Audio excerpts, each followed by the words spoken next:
आज दिनांक 17 जुलै.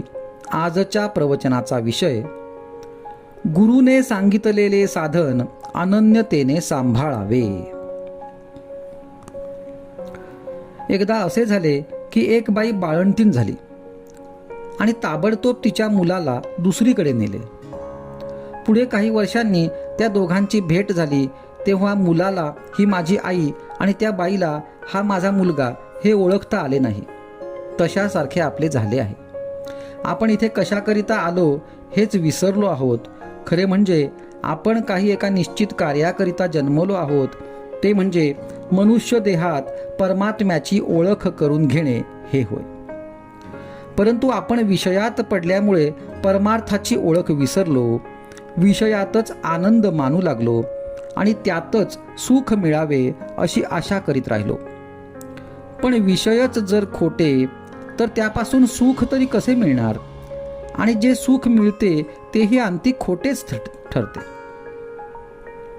म्हणून विषयापासून आपण विरक्त व्हावे, तेव्हाच भक्ती करता येते. जिथे विषय विरक्ती झाली तिथेच भक्तीच्या सुरुवात होते. गुरु तरी काय करतो, तर विषय हे खोटे आहेत, त्यात आपल्याला सुख मिळणार नाही हेच दाखवितो. म्हणून तो जे सांगेल तसे वागणे यातच आपले हित असते. गुरुने सांगितल्याशिवाय जे साधन कराल ते फक्त कष्टालाच कारण होईल. साधनाची कितीही आटाआटी केली आणि शरीराला कष्ट दिले तरी ते व्यर्थ जातील. कारण गुरु व्यतिरिक्त जी खटपट ती फारशी उपयोगाची नसते. गुरुने सांगितलेले साधन हलके मानून आपल्या मनाने केलेले साधन आपल्याला बरे वाटते, म्हणजे गुरुला गौणपणा दिल्यासारखे झाले. वास्तविक पाहता गुरु हा सर्वज्ञ आहे आणि तोच प्रत्यक्ष परमात्मा आहे, ही भावना दृढ झाली पाहिजे.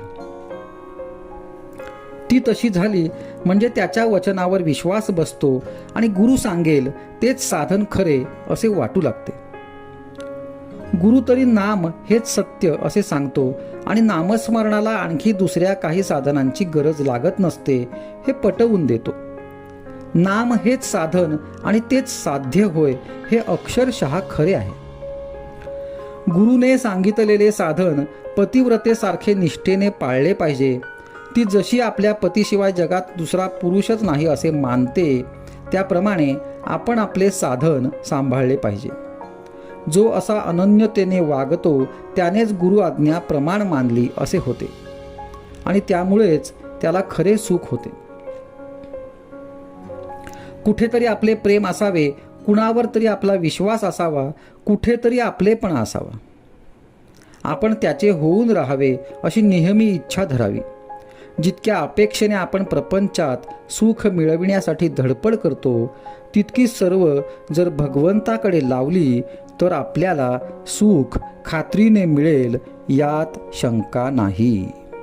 आजचा सुविचार, सद्गुरु आज्ञा प्रमाण हेच साधनांतील साधन जाण.